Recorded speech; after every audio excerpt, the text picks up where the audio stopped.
If I ain't drunk, then it ain't Christmas. You know where to stick those jingle bells. If I ain't hammered, it ain't Hanukkah. And all you motherfuckers go to hell. What's up, guys? Welcome back to Reject Films. Merry Christmas, everybody. And I hope everybody had a great Christmas. I haven't watched any Christmas movies this year, so I figured it's Christmas Day. Might as well watch something. And I've been wanting to start reviewing this line from Epic Pictures, their Dread Central Presents line. So I was going to originally go down the line and start at number 1, but with it being Christmas and all, I thought I'd just do this one first. So the rest of them might be random as well. So this is number 10 in the Dread Central Presents line. This is Sleigh Bells. This movie looked from the trailer like it was going to be a complete blast and I was going to enjoy the hell out of it. Yeah, it was just okay. I'm not going to go real deep into the story here, but yeah, maybe I'll drop a snip of the trailer here. It's Christmas Eve, and we're on our way to what might be the most exciting urban exploring adventure, and you never know what dirty things will come your way. I dare you to eat this. What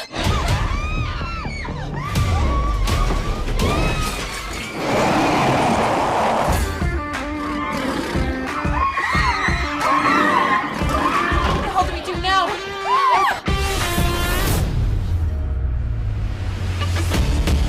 My property, and I'm Santa.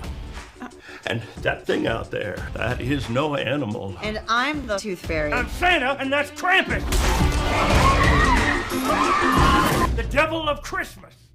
What is going on? Okay, what is going on? We have to save the world from that monster out there. I do think we made Santa's naughty list.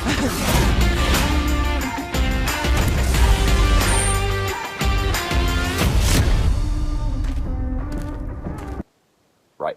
So, anyway. Yeah, Sleigh Bells. You got Barry Bostwick from Spin City and a bunch of other shit. And you have Christina Klebe, or however you say her last name, from Rob Zombie's Halloween, Tales of Halloween. You know, I recognized that name in here as well. And this is directed by Spooky Dan. I don't know who that is, but okay. He was a producer on The Devil's Carnival. I think he worked on like Live Free or Die Hard or something like that. But has I think like the visual effects or something. But yeah, I have no idea who this guy was. I guess he's, you know, a staple in the horror community maybe. I don't know. But yeah, so basically, as you can see from, you know, the trailer or parts of it, whatever I decided to put in there, you have Santa, you have Krampus, and you have 3 chicks, one of who is extremely hot. The, what was her name? Doesn't even say on the back. Yeah, the one with the blue wig or whatever, a lot of times, who's extremely hot, and the other 2 who are okay. But yeah, you have those characters, you have Santa Land or whatever it was, and you have Krampus and Santa, you know, kind of at each other as Krampus is going along and gathering up some children to devour and everything. And there is I will say this is the first time I've seen the character of Krampus with kind of a different take on that mythology or whatever. Somehow Santa and Krampus are tied together. Whatever happens to Krampus happens to Santa as well, so he can't really kill him. He, at one point, froze him, and somehow Krampus got out. So, you hurt Krampus, you hurt Santa, vice versa, all that. So, I did like that aspect of it, and I did like the location of it as well. Could have done with, you know, being filmed somewhere with some snow or something like that to make it feel a little more Christmas, but then you couldn't have these women running around half naked. So, anyway, Yeah, this movie just, it had a lot of potential, like a lot of movies do. Just kind of missed the mark for me. One, the music in this movie got quite irritating, just even in the opening title sequence. Kind of like a techno-ish whatever type music, which I have no issues with, that kind of music I used to listen to, The Prodigy, Crystal Method, all that kind of stuff back in the day. But this was just not good music, and their sense of fun and they're the two main chicks in here are known as the Adventure Girls. I guess they have like what appears to be, for trademark usage you couldn't really see, but a YouTube channel where they go into abandoned places and kind of goof around and take like a souvenir from that place and everything, and they have all these followers and all this stuff. So they go to Santa Land to do this, and they have a tag-along, which is the Christina Klebe. I can't say her last name. I don't know. If you know how to pronounce it, let me know, because I don't know. Anyway, who is tagging along with them. I'm not really sure why. They never really tell you her, why she's there. I don't know if she works for another, like, news company or what the deal is. She's just kind of going along with them to be one of them for a day or whatever the case. So, yeah, they go to this Santa Land to do all that. And their idea of fun and mischief and all of that kind of stuff is humping candy cane, the things you stick in the yard, whatever things, and pretending to have a lovely tea party at a table. So, yeah, really going all out there. But, I don't know, guys. This one isn't going to be probably one I watch a lot around Christmas. It's not scary whatsoever. I will say, one good thing I did like about this, Barry Bostwick did great as Biker Santa, who ended up running this Santa Land while it was open. It'll get more into that if you guys actually watch the movie of why he did this. But his acting was really good, and the makeup effects and everything on the character of Krampus actually wasn't too bad. I was pretty impressed. Other than that, the acting is terrible, which, I mean, it's a Christmas horror movie. What do you expect, right? Us who watch a lot of horror movies expect bad acting a lot of times. But I think they were actually trying not to. It does come with a 45-minute making of feature, which I watched most of and then just really didn't give a shit anymore. But from what I could tell by watching that, they were actually wanting to do a good job and everything. They didn't. So, yeah, I mean, I hadn't really heard of this movie. I hadn't heard anybody talk about this movie. And it says here that this is from, I don't know if it has a year on here, but I know it said, yeah, it says it's from 2018. IMDb says 2018.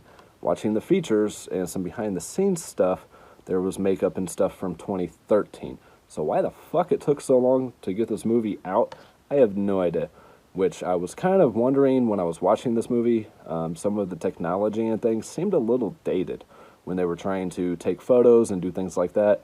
They're using like these old cameras, the old digital cameras where you had to hold perfectly still or it's like blurry and it takes a minute to actually take the photo and everything. You guys remember those cameras from 2005-ish, So that's where the technology felt like to me was around 2005 maybe. But it says, 2013 on the filming part of it. So, yeah, that's one thing about movies, especially nowadays. You have to keep up with technology times. I mean, go in and do some reshoots maybe and, bring it up to date a little bit or something. I don't know. But, yeah, this review is going to be very short and simple. But I don't really have a lot to say about it.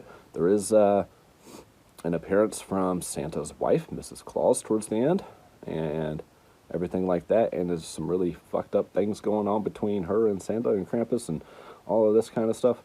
But like I say, I do like the aspect of Santa and Krampus being connected and in the sense that they were in this movie.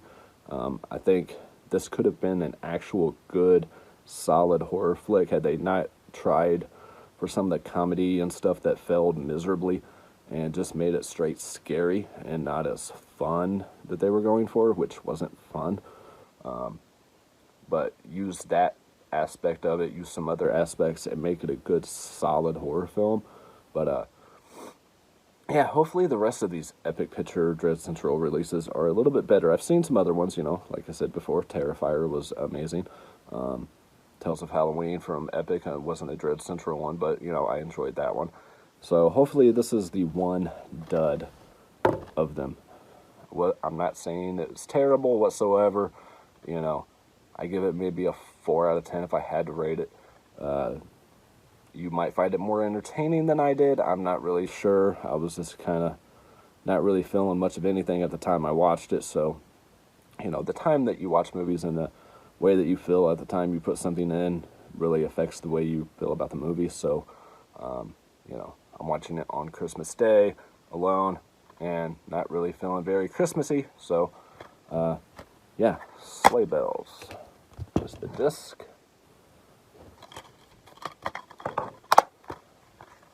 If you guys are interested in this movie, definitely check out Epic Pictures' website. I don't know if they run deals like they did for the Black Friday deal, where everything was half off, like anytime throughout the year, if they run sales or not. This was one of the first ones I ordered from them. I ordered 3 of them at first because I really wanted candy corn and something else I can't remember off the top of my head.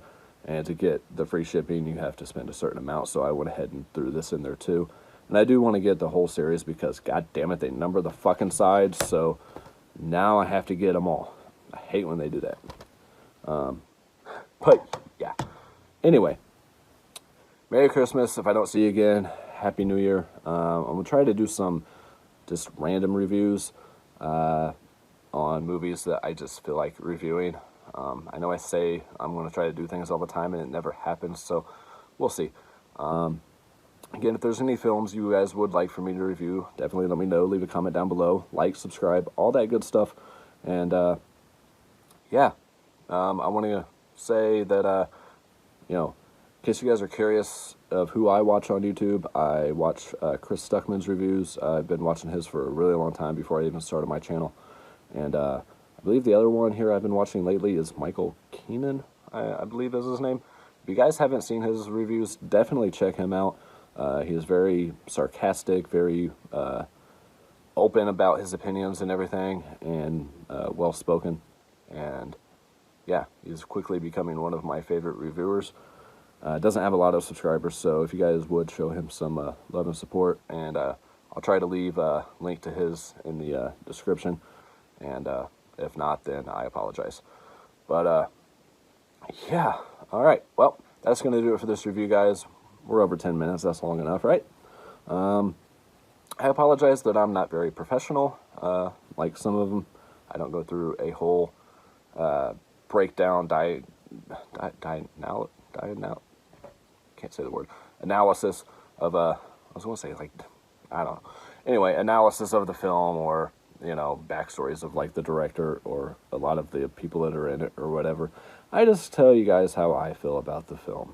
That's what reviews to me are supposed to be about. You don't need to know the whole history of every character in it, of the director, all that. You guys want to know all that stuff? That's what IMDb is for. I screw up my words. Sometimes I can't even speak English. But hey, whatever. So yeah. Peace, love, happiness to all y'all, and see you on the next video. If I ain't cockeyed, it ain't Kwanzaa. Joy to the world, Jack and Cooks. If I ain't Trump, then it ain't Christmas. 'Cause I ain't never anything but Brooks.